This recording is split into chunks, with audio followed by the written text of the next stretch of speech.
नमस्ते। कैसे हैं आप सब। तो कल हमने पढ़ा था एक शिव पुराण का एक अध्याय जिसका नाम था काल को जीतने के उपाय नव था शब्द परिब्रह्मा एवं तुंकार के अनुसंधान और उससे प्राप्त होने वाली सिद्धियों का वर्णन। तो चलिए अब हम इस अध्याय को पूर्ण करेंगे।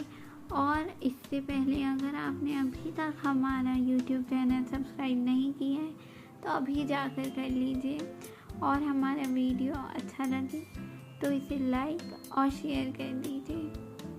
तो चलिए शुरू करते हैं। मनुष्य तभी तक संसार में जन्म लेते हैं जब तक सबके आश्रयभूत परम तत्व यानी कि परे ब्रह्मा परमात्मा की प्राप्ति नहीं होती। परम तत्व का ज्ञान हो जाने पर मनुष्य जन्म मृत्यु के बंधन से मुक्त हो जाता है। निद्रा और आलस्य साधना का बहुत बड़ा विघ्न है। इस शत्रु को यत्न पूर्वक जीतकर सुखद आसन पर आसीन हो प्रतिदिन शब्द परिब्रह्मा का अभ्यास करना चाहिए। 100 वर्ष की अवस्था वाला वृद्ध पुरुष आजीवन इसका अभ्यास करे तो इसका शरीर रूपी स्तंभ मृत्यु को जीतने वाला हो जाता है और इसे प्राणवायु की शक्ति को बढ़ाने वाला आरोग्य प्राप्त होता है। वृद्ध पुरुषों में भी ब्रह्मा के अभ्यास से होने वाला लाभ का विश्वास देखा जाता है। फिर तरुण मनुष्य को इस साधना से पूर्ण लाभ हो इसके लिए तो कहना ही क्या है। ये शब्द परिब्रह्मा ना ओंकार है, ना मंत्र है, ना बीज है और ना ही अक्षर है। ये अनाहत नाद यानी कि बिना आघात के अथवा बिना बजाए ही प्रकट होने वाला शब्द है।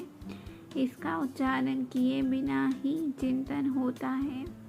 ये शब्द ब्रह्मा परम कल्याण में है।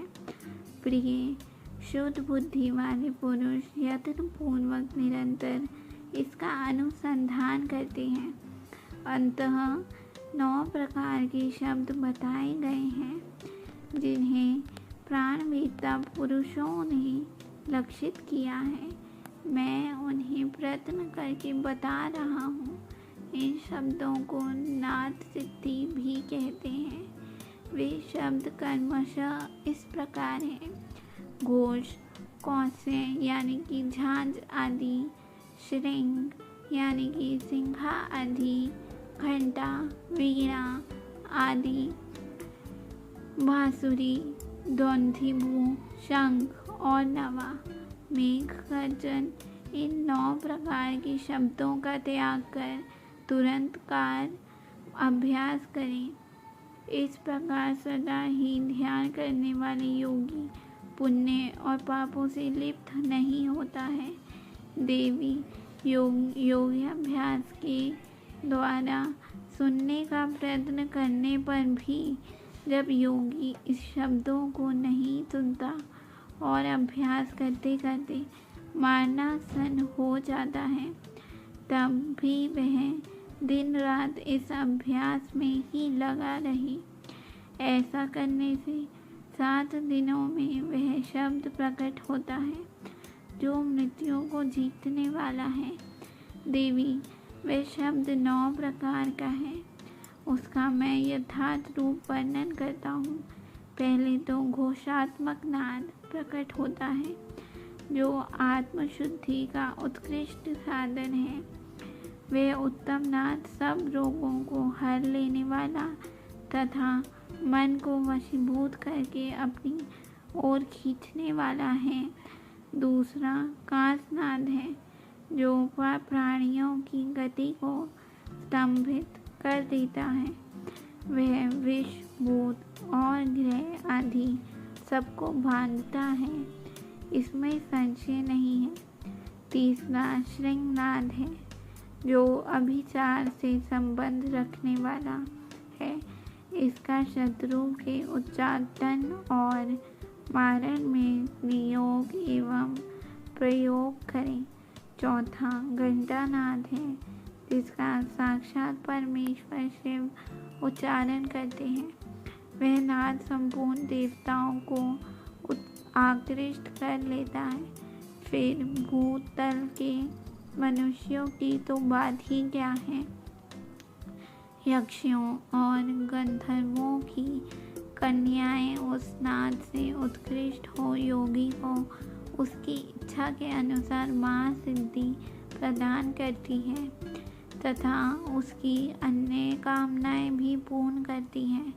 पांचवा नाद वीणा है, जिसे योगी पुरुष भी सदा सुनते हैं। देवी उस वीणा नाद से दूरदर्शन की शक्ति प्राप्त होती है। वंशी नाद का ध्यान करने वाले योगी को संपूर्ण तत्व प्राप्त हो जाता है। द्वंद्व भूमि का चिंतन करने वाले साधक जरा और मृत्यु के उत्कृष्ट छूट जाता है। देवेश्वरी शंखनाद का अनुसंधान होने पर इच्छा अनुसार रूप धारण करने की शक्ति प्राप्त हो जाती है। मेघनाद के चिंतन से योगी को कभी विपत्ति का सामना नहीं करना पड़ता। वरानने जो प्रतिदिन एकाग्रचित्त ब्रह्मा रूपी तुरंत कार ध्यान करता है, उसके लिए कुछ भी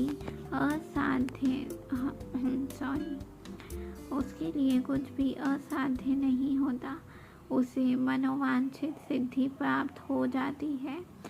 वह सर्वज्ञ सर्वदर्शी और इच्छा अनुसार रूपधारी होकर सर्वत्र विचरने करता है, कभी विकारों के वशीभूत नहीं होता। वह साक्षात शिव ही है, इसमें संशय नहीं है। परमेश्वरी, इस प्रकार मैंने तुम्हें सक्षम शब्द ब्रह्मा के नवधा स्वरूप का पूर्णतया वर्णन किया है। अब और क्या सुनना चाहती हूँ। अध्याय समाप्त। तो चलिए कल हम पढ़ेंगे एक नया अध्याय, जिसका नाम है काल या मृत्यु को जीतकर अमरता प्राप्त करने की 4 यौगिक साधनाएं। प्राणायाम, भ्रूमध्य अग्नि का ध्यान, मुख्य से वायुपान तथा मुड़ी हुई जीवा द्वारा गले की घंटी का स्पर्श। धन्यवाद। नमस्ते, कैसे हैं?